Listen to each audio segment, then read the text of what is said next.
Hi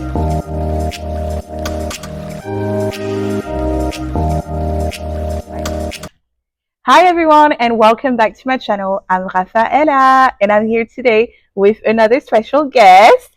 We've got Miss Shan. I didn't want to say your last name. No, okay. Expose the name to the people's internet. Absolutely. We're all about safeguarding. Yeah. Exactly, but welcome to the channel. It's so lovely to have you here. Thank you. Honestly. And do you want to introduce yourself? So who is Miss Shan? What do you do? Okay. A random fact about you. What's your favorite food? Oh, okay. So I'm Chantel. I'm a teacher. I teach in a primary school. And a random fact. Oh, I speak 3 languages. Is that a fact? Yeah. Okay. And in this 3.5, as I like to say it, what are the 3.5? So I speak English, but we don't really count that. I speak Korean. I speak Tree. I also speak a little bit of Italian, and I'm now currently learning Turkish. So I love that. The half. Oh, is that what all the Turkish movies are about? Yeah.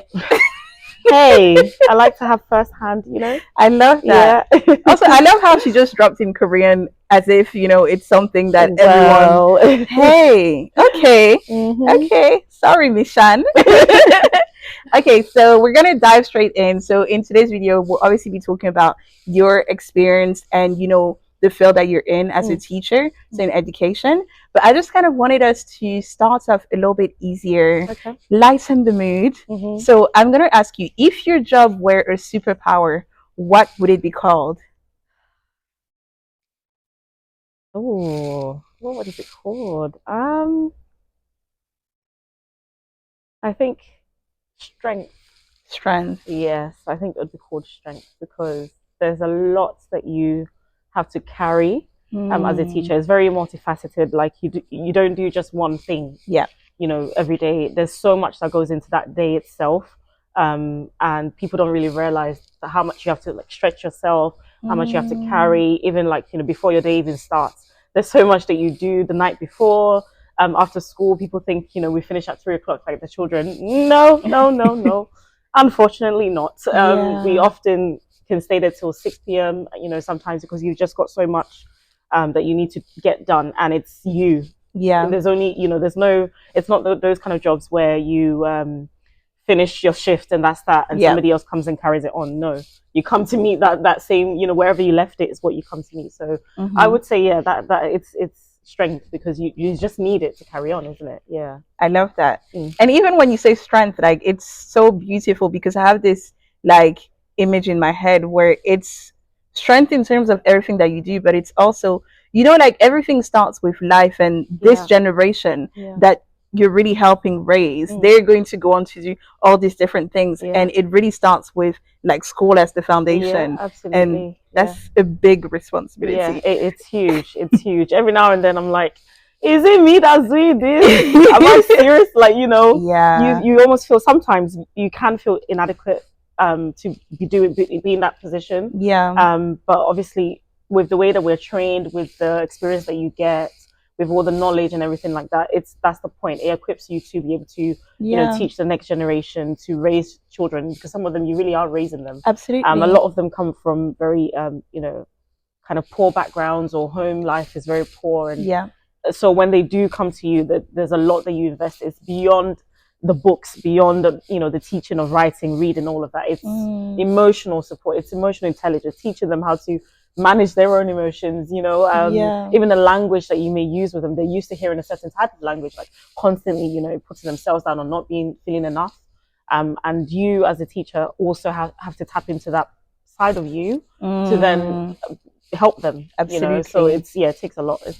It's just it's a lot, but honestly, and as I said, we've had a couple guests on here, and I know that people usually say to people, thank you for your service, to people in the army and stuff like that, but even to doctors, even to the teachers, thank you for your service, because honestly it's a lot.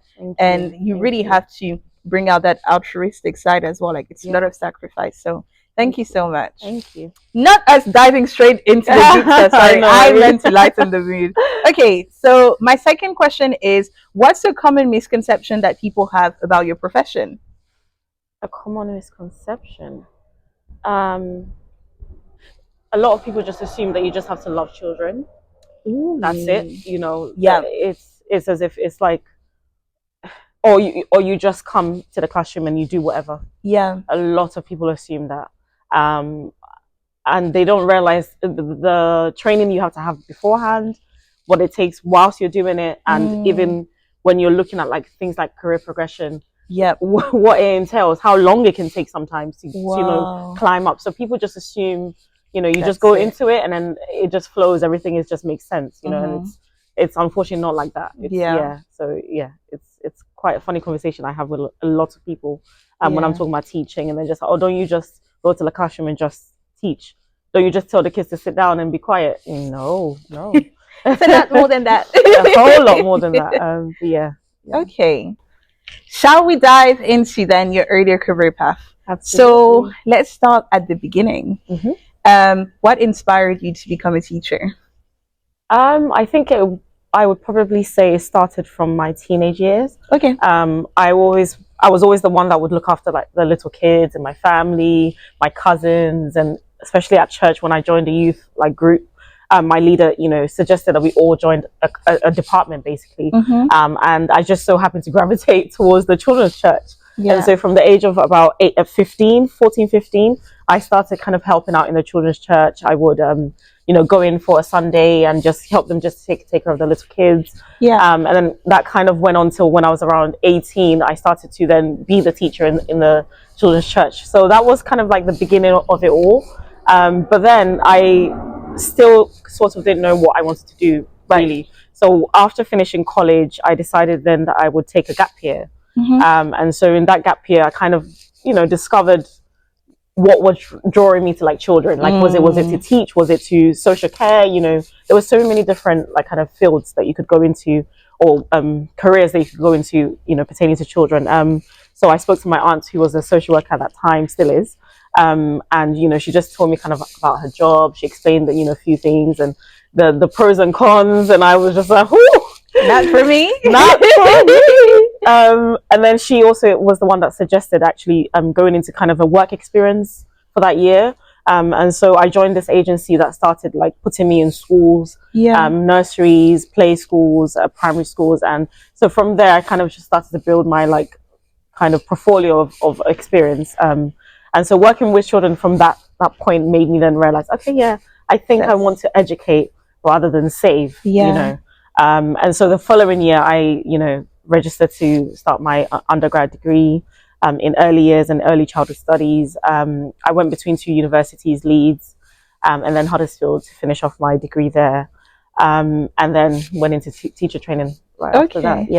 So that's kind of how it started. Amazing. And I guess like you kind of answered my question in respect to some of like the education and the training then that you did. Would that be the same path that most teachers would take, or is there another trajectory, or can people, for example, do a degree that's completely different in uni and then decide that actually they want to do their teacher training? Yeah, absolutely. A lot of people, especially in the secondary field, or when they go to teach secondary schools, they often have a degree like in history, in humanities, in science, in whatever, you know, and then they teacher train, and so they pick that specific kind of discipline to teach. Whereas obviously in primary school, you need to have an undergraduate degree. It can be in any field, but of course it's preferred if it's in an early childhood or education, kind of it's a course that's, you know, based in education. And then from there, you either go straight into your training. So it's called a PGCE year, which you can do straight from your university, or you can do skits, which is like the school centered kind of training. So you're in a school from day one, you know, they're training you as you're teaching on the job, that sort of thing. And then there's the Teach First, which is another route that's a lot of people have preferred in the past couple of years, just because it's paid. Right. So you're teaching and you're working and you're being paid for it. But this route is actually 2 years. Whereas the other ones are a year. You know, and I mean, after the first year, you are qualified. That's not a problem. But then you then have a second year of kind of PGCE and doing some courses and things like that. But you know, I think that's the route that I took, because I wanted to I like learning. There's no other way to explain it. I like learning because everybody, when I did, choose that route, everybody was like, but it's 2 years. That's why, And I thought, apart from being paid, because I deserve to be paid. Absolutely. No free labors out here.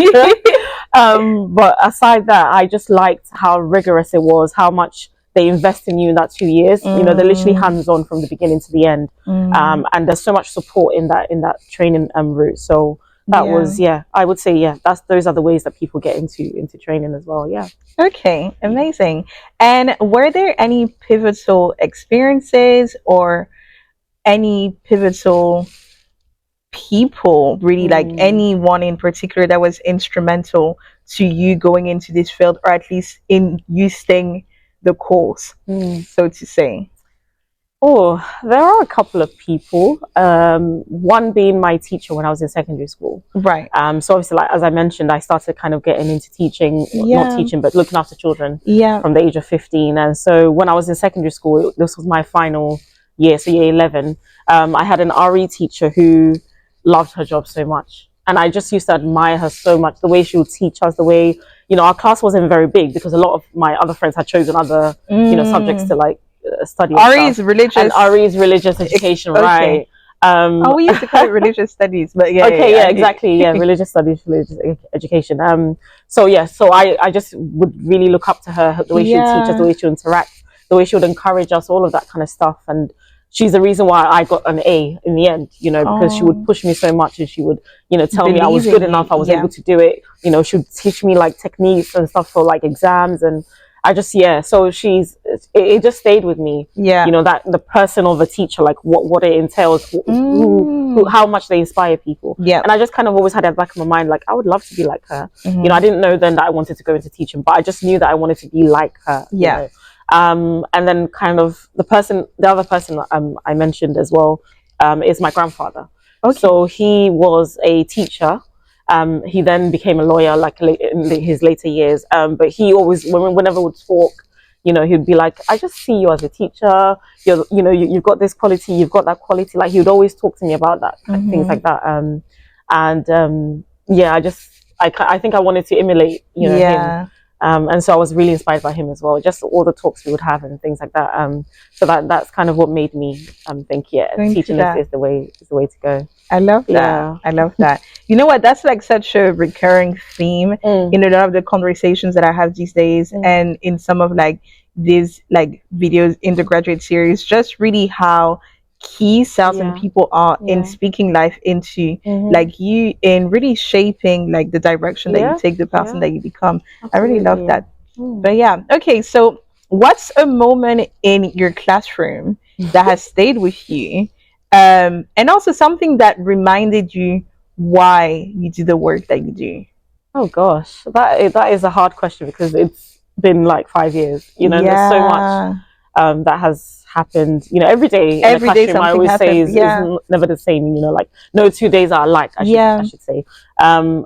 But if I have to give one, okay, so my current year 2 class, let me do quite recently. We had just finished a maths session, and usually maths is the subject that they all kind of, not all always dread, but that's the common theme. Like maths is the one that everybody hated in school, blah blah blah. So that's me too. Mate, honestly, when I say the subjects I did not like is the subjects I'm currently teaching the best, is beyond my own understanding. Like, but so I always, going into teaching, I always thought, okay, I need to make this subject fun. I need to make it engaging. I need to have my students love it. And so there was this particular lesson that we had, and towards the end of the lesson, time was up, and I was just like, okay guys, look, time is up, we need to start wrapping up. And all the children just went, no. And I was like, sorry. They were so engrossed in the learning. They were so excited to be learning. They were so much enjoying the lesson that they didn't want it to end. And that's big in like, because often we have to, as teachers, we reflect on each lesson and what went well, what didn't go so well, what can you do differently. And so when you have a success lesson like that, you're on a high, man. You're like, you want to tell everybody, So it was just like, wow, I did it so well. that they enjoyed it so much that they didn't want it to end. Exactly. And that kind of carried on, because then I was like, okay, next lesson, this is what we do, blah, blah, blah. And they were all excited to, like, come to school. And all of that. So that kind of building the love for learning, and I think, like I've said before, some children come from homes where education is not regarded as anything important. It's not really, they don't want them to read, write. It's not encouraged. Exactly. And so when you can, invoke that in children, that's a big deal. That's huge. I love that. That was my moment. I love that. Thank you. Okay, so we've kind of discussed this as well, like any mentor or any experience that has had a profound impact on your career path. I would say, actually, I had a mentor in my master's undergrad, my master's postgraduate education. I hardly saw her, which was the funny part, because when I did my master's, it had happened just as COVID was kind of coming on, so we weren't going to lectures physically. Yeah. But we would have interactions online and things like that. And I just used to always like pick her brain about so many different aspects of education, and how do you do this? How do you get this to work? Blah, blah, blah, research and all of that. And I just really loved the way that she, with every question I asked, the answer was never like, okay, go to this and this and that. It was always, we would spend time. Yeah. Do you understand? And that was big for me, because I aspire to, write journals and research and all of that later on in life, and possibly even become, a tutor. Okay. Maybe teach university. Yes, maybe. Why not? I don't know, a lecturer. So yeah, she inspired me quite a bit, as well as my current head teacher as well. She's just, I love her career progression. I love how involved she still is in the classroom, even though she's so far removed. She takes care of 2 schools, yet you will never find her not there. You never find her like low on energy, or like, she's just so involved. And I just love that. And you can clearly see the love for children, and then the love for education. And so these 2 people are quite significant currently in my career. I love that. I love that. It reminds me of like a couple weeks ago, like I attended this career mixer, and people were talking about the different mentors that they have, and how it's so key to have a mentor. Like it really helps, irrespective of how established, irrespective of how advanced you are in your career. Always having someone that you can look up to, even for like wisdom and insight or encouragement, or someone who can be so detached from your situation, but advise you on what they think may be best based on what you've communicated to them. It's very underrated, but I think more and more people are realizing these days, actually, we need that. It's essential, honestly. And I once saw a quote that someone basically said, "You're a fool if you feel like you don't need a mentor." I wouldn't call you a fool, but I will call you special. real special. Not thinking far. Exactly. No, it's so necessary. It shapes a lot. Absolutely. And sometimes you can be at crossroads, like I was when I was finishing college, not knowing whether I wanted to go to uni. What did I want to do? And those people then really direct you. And sometimes they, as being a Christian, like I know that God uses people to, give you direction, speak to you, bless you, all of that kind of good stuff. And so sometimes you don't know that's that person at that moment in time giving you the answer that you're looking for. Exactly. So they're very key. Absolutely key, and you must appreciate them. Absolutely. Honestly. Yeah. Okay, great. So now I would like us to talk about your current profession, and in terms of where you're at currently. But what I really love is obviously you brought in faith. And so I didn't say this in the beginning, but for anyone who may or may not know, I mean, most people probably wouldn't know, but so Shana and I met in church. In 2021, 2022. That's how long it's been. And then we were both in the same church serving together, etc. So she became my sister in Christ. But obviously faith is something that's extremely important to you. Absolutely. And so my question to you is, can you share a moment where your faith really influenced how you handled a difficult or complex situation in school? Be it with a child, be it with a colleague, be it with a parent, because I know sometimes that's not easy.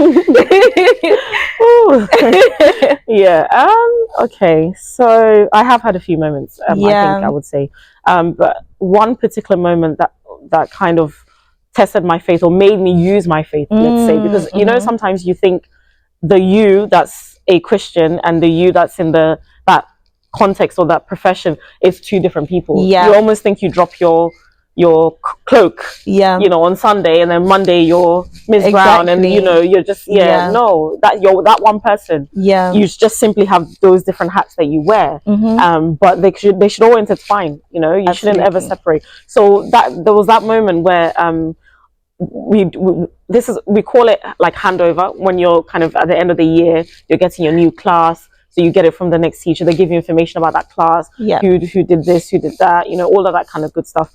So we were having a handover, and the teacher started to, tell me those students that are the ones I need to watch out for, the ones that are, quite blah, blah, blah, the ones that she thinks won't make it, and all of that kind of stuff. And I'm very against like negative speaking or speaking the wrong way. I don't believe in that at all. I believe in speaking life. To people, to things, so she's giving me all of this information, blah blah blah, and I'm like, ma'am, everybody will succeed in my class. Amen. So this is not exactly. So at that moment, after we did all the handover and everything was done, I went back to my class, and I just like closed my eyes, and I was like, Lord, in the name of Jesus, every single child that's coming to me will succeed at the end. Amen. Like I just started speaking like life. I spoke in tongues for a little bit, and I was just like, no, I'm not going to just take what's been given to me and just be like, oh well, that's just the fact of it. No, absolutely. There are facts. Of course, those children I'm currently working on, it's not easy. It's proven tough, but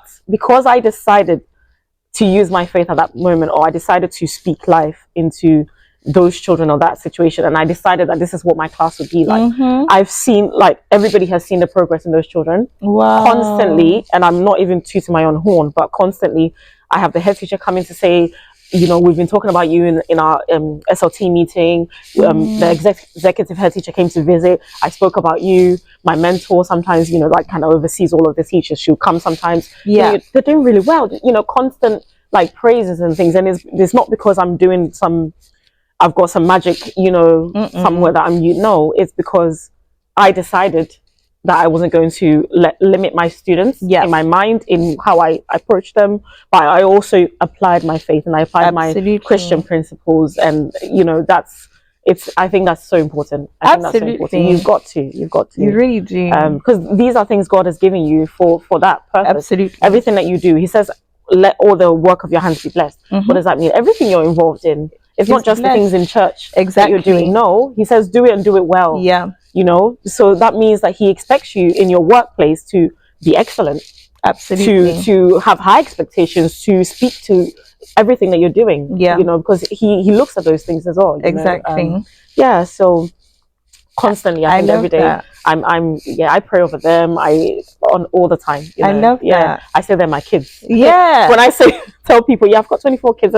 Sorry, what? No, sorry. What I mean is that I am a teacher. But I take them as my kids. I take pride in them, how they're doing. And I really love like a lot of what you said, especially in respect to you don't just drop the cloak on the Sunday, and then when you go into your work week, then it's different. Ultimately, like you're called to be the light, and the salt of the world. You're called to bring light and value everywhere you go. And like I think that's something that I've learned more so recently. I think maybe I wouldn't say it's easier when you're a teacher to bring in the faith, because you can see the children, etc. Whereas like I guess with my work, where I brought in my faith recently was we had like a target, and as you said, the work of my hands is blessed. So everything that I do is not even just for my credit or for the credit of the work, is God backing me, and He needs to be glorified. So we were not about to hit our targets, and the financial year was ending, and I was like, Lord have mercy, because we've been able to do this every year. It's not the year when your child comes into this world that suddenly we're not going to be able to do this. So I need favor. I need your intervention. I need us to hit this target. Give me the strategy. Holy Spirit, take over. And then we actually hit our target by one. By one. Oh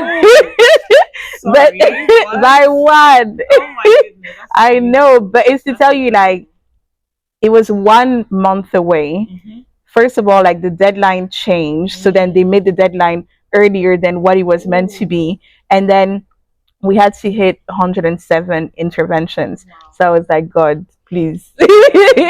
Please. But honestly, like, we thank God. But as you said, everything that we do, like bringing our faith and to realize that it's not just conditional, it's in everything. Yes, you have power. Yeah. You have power. Yeah. People, often don't realize that they think they've been given, variables, and this is what it is. This is what's going to be the outcome. You can't change it, but no, you can. Exactly. Absolutely, you can, especially in things that are to do with other people's lives. Yeah. Like you've been given that position for a reason. Exactly. Just because, you did work to get there. Absolutely. Yeah. Without my degree, without my training, I wouldn't be in this position. That's absolutely acknowledged. But there's a higher purpose than that. You're not there just because. Exactly. You're there for a purpose. So exactly. Know it and do it well. Exactly. God will ask you. Yeah. My child, I put you in that reason, that season. What did you do with it? What did you do? What did you do? Just collect the paycheck and go home? No, absolutely.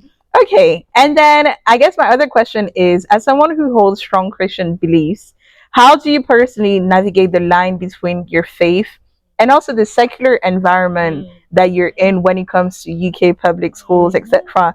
How do you navigate that?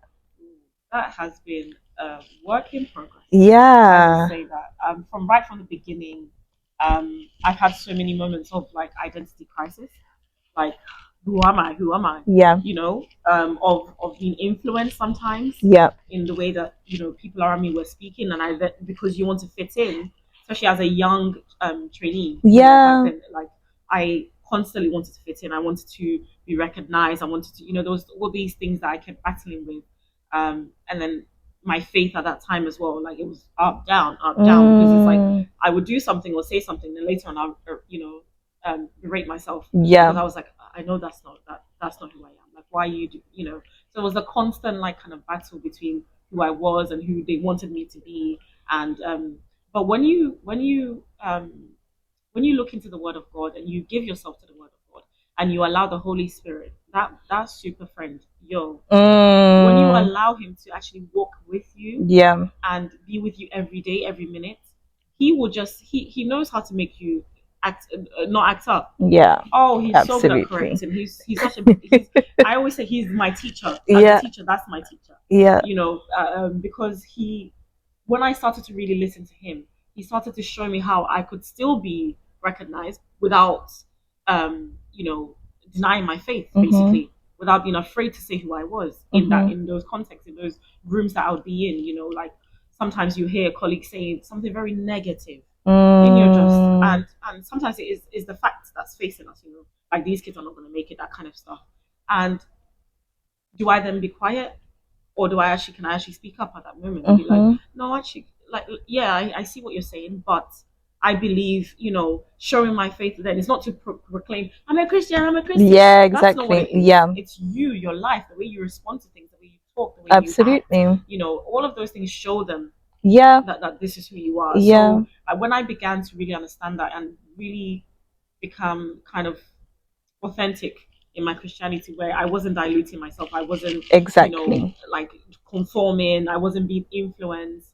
I renewed my mind in terms of like why they don't hide who they are or what they believe in. They boldly say whatever they feel like. Even my Muslim co-workers, some of them would pray in the classroom. Why then was I the one to put it in a container, really, to contain your faith? Why was I suppressing exactly who I was? And so when I finally broke through that door, that wall, I mean, now even in the classroom, sometimes one of my students might say something really negative, like, I think God wouldn't like that. Yeah. Like, no, He created you very beautifully. Yeah. You've got a brilliant mind. No, you can do it. Try again. And they're just always, like, and even like the TA that I have in my class, she's a Muslim, and constantly she's always like complimenting where I am, my patience, my this. She's like, even when you talk to the kids, it's like it's so different to where I've worked and blah blah blah. And I'm like, yeah, and that comes from not just loving the kids, but my Christian faith, because that's what the Bible teaches you to do, to love. Yeah. To care, to speak life into people. Yeah. So it's since then it's huge. It's made a huge difference. Yeah. Yeah, I proclaim it whenever. Wow. Everybody knows. And it seems like really like you're then exemplifying like the scripture that talks about, how like when we bear fruit, that's how we'll be showing ourselves as disciples of God.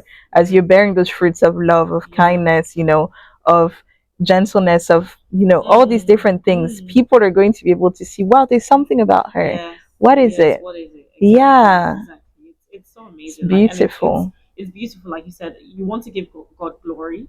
And in the same way, when you give God glory in how you present yourself, He also then glorifies you in front of men. Like men see it. Exactly. Like we've had, for example, this year we've had, not this year. This year we had one parents' evening meeting.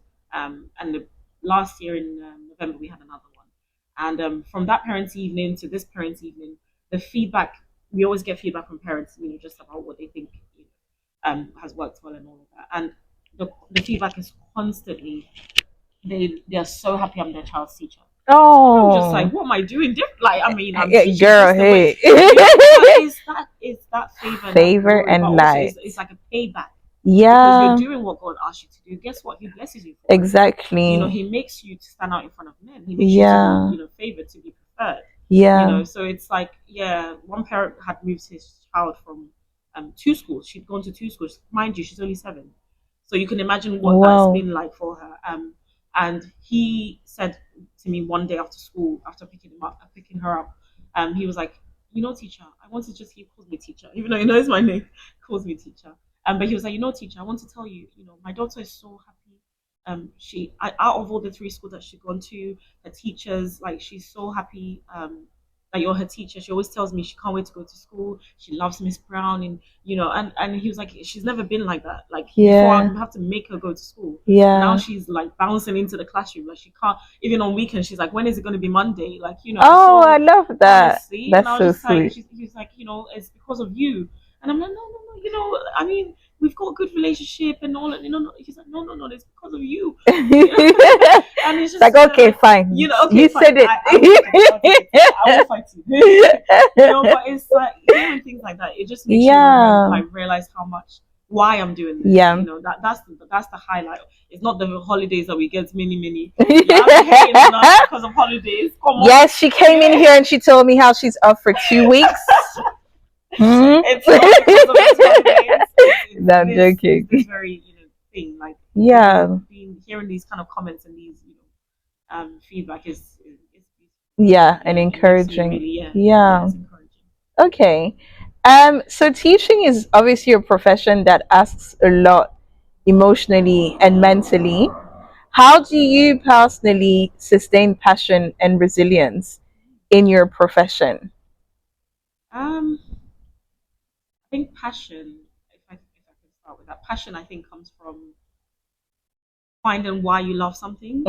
Because to be driven to do something every single day, for hours on end, there's got to be something that makes you want to stay there or come back again and again. And for me, again, like I said, that's always been the love of children. But actually, as I've grown in my career, I've realized there's actually the love of education. I do love the children. There's no qualms about that. But it's really the education. I love imparting that love of education to the children, like letting them love it how I've loved it. Even at a young age. Like, sometimes I share my experiences with them. I was like, when I was your age, I hated this, I didn't like that. I'm so real with them. And when you start seeing some of them like coming out of their shell, their confidence growing, trying, them building their resilience because of how you're imparting that kind of knowledge to them, it's amazing. It just makes it so worthwhile. I think that's how you sustain that passion. But also looking beyond yourself and beyond the classroom, how you contribute to the wider kind of picture, like beyond the classroom. Okay, as the school, what am I doing to add to that school's value? School's, being sought after. Like, what is it? How am I making this school better than when I came to meet it? But apart from that, even wider, like education as a whole in the UK, in other parts of the world. Like, I did in my undergraduate, I did a study on a comparison between the UK's education and Japan. And the things that I found, and realizing, like, there's some parts that we're lacking, but actually some parts we're actually ahead. All of those kind of things. It makes you really like kind of what desire to do more. Right. And so having that bigger picture, like, okay, yeah, I am this children's teacher now. Yeah. This is what I do day to day. But how much more can I stretch myself? Exactly. How much more can I go out there? How much more impact can I have beyond this classroom? Yeah. If you have goals like that, I think that really keeps you, keeps the passion going, keeps the fire burning in you. Yeah, absolutely. And then I guess even to add to that question, how do you replenish your well? How do you replenish yourself? Because sometimes it can be draining. Oh, yeah. I mean, if you look at the statistics currently of how many teachers are leaving education, it is alarming to say the least. In the past couple of years, and before pre-COVID, and then obviously now as well, it has been quite alarming. But I will say those that have stayed, those that have been it for years, when you do ask them, it's they always say pace yourself. So you need to have basically a table of what's the things that are absolutely non-negotiable. I need to get this done. It has to be done. What are those things that can maybe wait till later? Right. What are these things that I can maybe share with somebody else? And then you've got the things that if it's not done, oh well, nothing will happen. Like it's not going to break the bank. Yeah. You need to organize your career and your life into those kind of categories, because otherwise you do have the burnout, you do have the I don't want to do this professionally. Exactly. You do have the moments where you think, why did I even start this? Like, I don't need to, I don't deserve, Sometimes you have, especially those teachers are in secondary school, I hell y'all, because these children of these days, I know. Why I know. To work to be abused by 14-year-olds, 13-year-olds. Yeah. To be called names, to be told, you're not my mom. So you're gonna have to have, because I'm trying to teach you, or because I want to help your life. Yeah. Or because who sends me? So you have to have, like, you have to always keep it at the back of your mind, or maybe at the forefront of your mind. Why am I doing this? Why am I doing this? Why am I doing this? Keep that there, but also have times where you just detach. I can't take work home every day. Even if I'm concerned about this child, I'm sorry, I've got a life. Yeah. You have to be able to detach. Like, so it took me a while, but I'm in that place where I don't take work home. Right. Maybe on a weekend, like on a Sunday night, I might look at quickly, oh, what am I doing this week? Cool. But it's not exactly after I finished, I've stayed till 6 and I'll go home. Yeah. And then mark it. Oh, exactly. No, that's boundaries. Exactly. Set those boundaries. Yeah. That is the only way to kind of sustain yourself, and but also form, friendships and like join groups. That's really key, of other teachers. Absolutely. Or other whatever profession you're in, of community. Yeah. That's big, because you can relate on the same level. Yeah. But also problem shared is problem half. Absolutely. So sometimes somebody might have a solution to what you're going through, or just simply sharing that same problem. It softens, like exactly. It just makes you, So absolutely, yeah. Just different avenues, having a hobby, Yeah, like I think that's really important. It really keeps you going. Yeah. Okay, and then my last question, you'll be happy to know we're almost there. So I'm enjoying this. So no, I'm glad. Oh, good. And obviously, you talked a lot about education and even your own love for studying, for academia. So how do you develop your skills? How do you stay inspired in your role? Is there anything specific that you do? And also any advice that you have for other teachers out there to really keep that passion alive? So like I said, I love studying. So I read a lot. I read a lot of journals. I read a lot of books. Any you recommend? Kind of the knowledge. I got too many, so I might have to put that in the comment section for y'all a little later. Yeah. But I think always being open to learning. Don't ever think you've got enough knowledge. That's it. Like learning is forever. Absolutely. I mean, how do you ever really put a cap on, like, oh, I've learned enough? Absolutely. How? Absolutely. I don't know how. So being open to just learning a lot from different people, different places. I think as well, like for any teacher out there who maybe you're now starting off your career, or you're in the middle of it, in the thick of it. Like I said, organize your life in a way where you can maintain your pace. Like, think of it as a marathon. You don't just start sprinting and just going, because eventually you get tired. If you pace yourself, you know how much further you have to go. Maybe some people take it as a long-term career. Some people might, change halfway through, 15 years down the line, whatever. But if you pace yourself, if you keep at the forefront of your mind, why am I doing this? What do I love about this? That's the reason why you go to work every day. Make sure that you keep hold of those kind of things. Make sure that you're looking for career progression. Because that's also another factor. Finances, like, how do I progress? Absolutely. Am I keeping at the same pay grade? That's not. So looking into those kind of things, opportunities in your school, for when they want to do, put you in a leadership role or some kind of, leadership opportunity. Like, don't be like, oh, I'm not yet qualified for that. Put yourself forward. It's all learning. Exactly. Honestly, it's all part of the experience. You're not going to lose out by putting yourself forward. But those things are really quite key. For example, in my school we have CPD, which is like training days. And in those days, like, we learn so many different things. We try things out, things that we want to try in our classroom, new technology, or maybe a new technique, a strategy that you want to use with students. So those kind of evenings that we always have training, those are so key as well to kind of building your knowledge, because then you get to come together with other teachers. Some of them are 20 years in it, some of them are new, whatever, and you all kind of share your experience, you share your knowledge. It's always so amazing. Like, it's a good time. Sometimes I'm like, oh, I'm tired. 2 hours after everything the whole day, but once it's done, worth you're it. like, wow, this was worth it. Yeah. Like, this was, it's a good investment. Yeah, so it's such a good way to build yourself, but also stay connected to, like I said, different communities. It doesn't have to be within your school or even within your town or whatever, like London. It can be beyond. A lot of people share different, tips and things like that to apply. So yeah, I think don't hold yourself back, especially for me. Like, when I thought about teaching and I thought about the fact that I didn't like maths, and I barely made it in maths, it would make me feel like, how dare you think you can go and teach when you weren't even good, those. And look at it here. Look at it here. I mean, so absolutely don't hold yourself back. Yeah.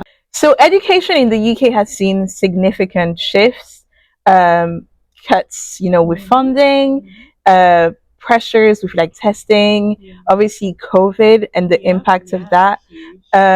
What systemic challenges do you see most affecting children, and how do teachers fit into that bigger picture? Okay, so I think, like you mentioned, COVID happened, and that has had a significant impact on the children. That even my current children, they would have been, so they should have been in nursery around COVID time, right? Thereabouts, or in reception, I would say. Actually. Yeah. And you can just see the difference between the cohort that came before them and currently. Like, things that you would have been taught in reception, in nursery, a lot of them you're seeing that they're lacking it. Right. And that's because of what happened. So that impact already is quite huge. So currently in education, we have a lot of what we call interventions.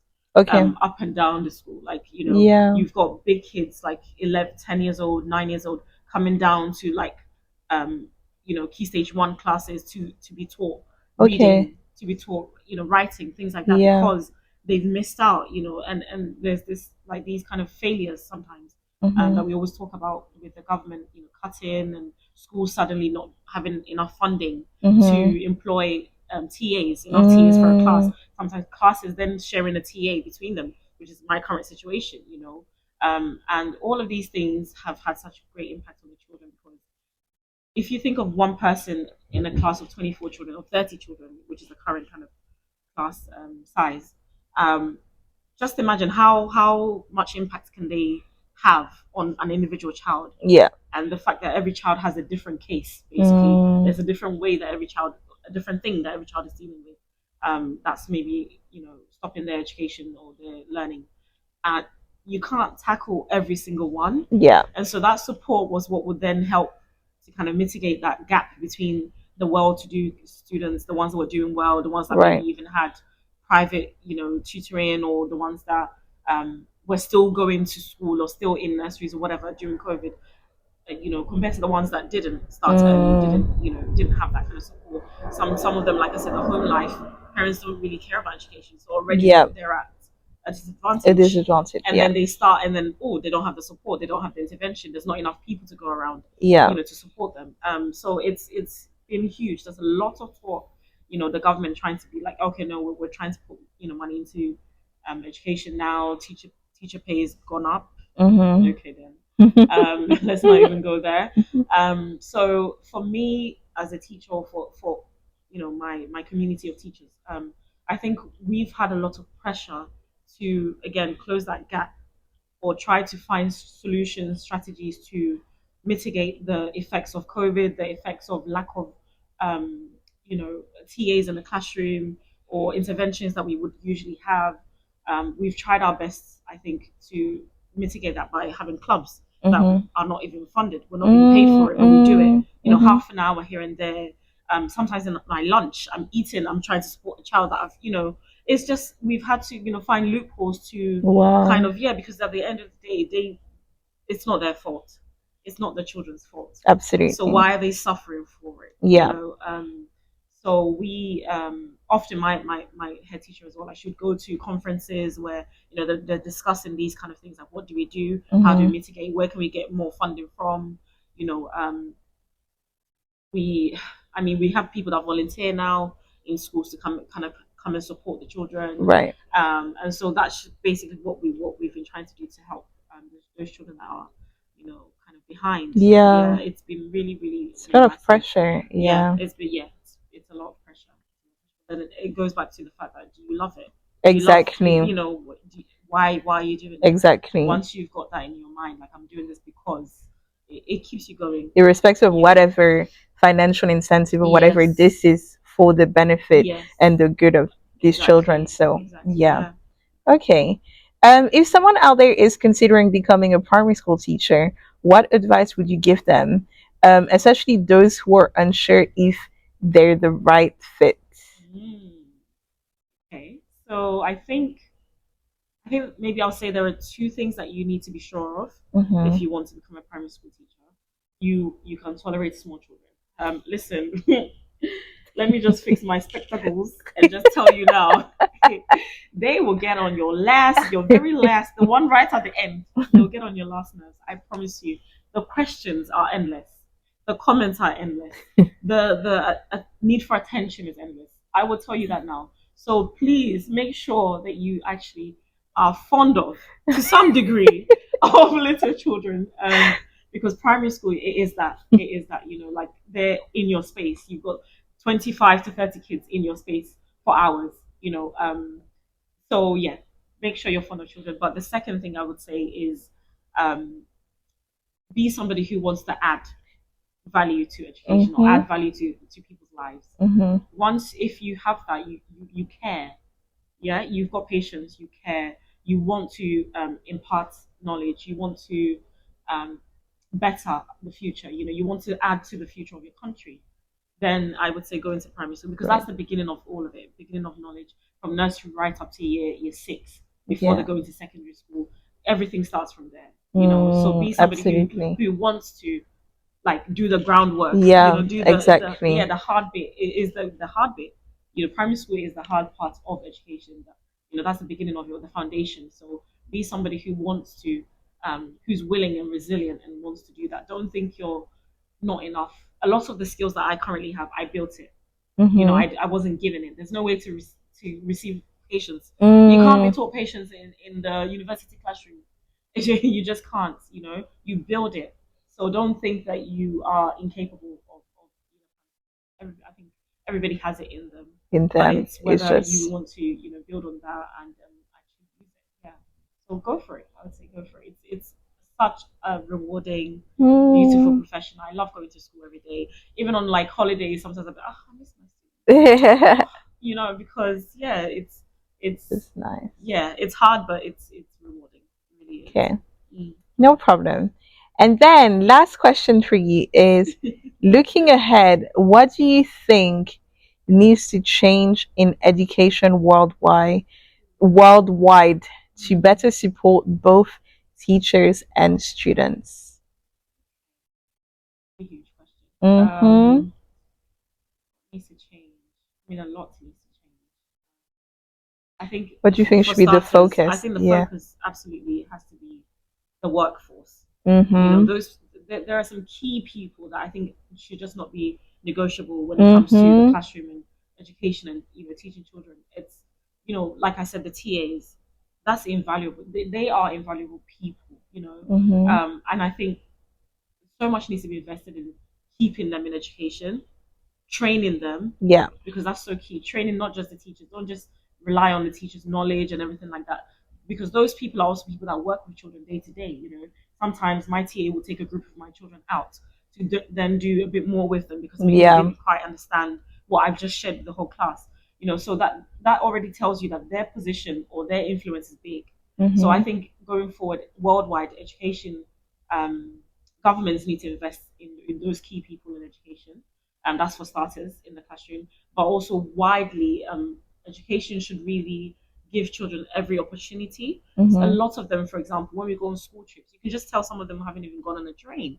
You know, there's just so much that some of the children lack in their everyday, you know, their day to day, and it's not any fault of theirs. So I think governments need to really invest in like holistically giving children, you know, experiences beyond the classroom. You know, not just science, maths, English, but more than that. You know, the foundation subjects as well as the core, they should all matter. You know, languages, even swimming. You know, as trivial as that might be, and you know that does happen later on in primary school years. But I think those kind of opportunities, clubs, things like that, where children can really learn, but in a relaxed way. You know, beyond the classroom. I think that's so key. But also, I think policies to do with education, they really need to be from educators, and I really mean this as in, not people that have, you know, taught 30 years ago, or were last in the classroom 30 years ago.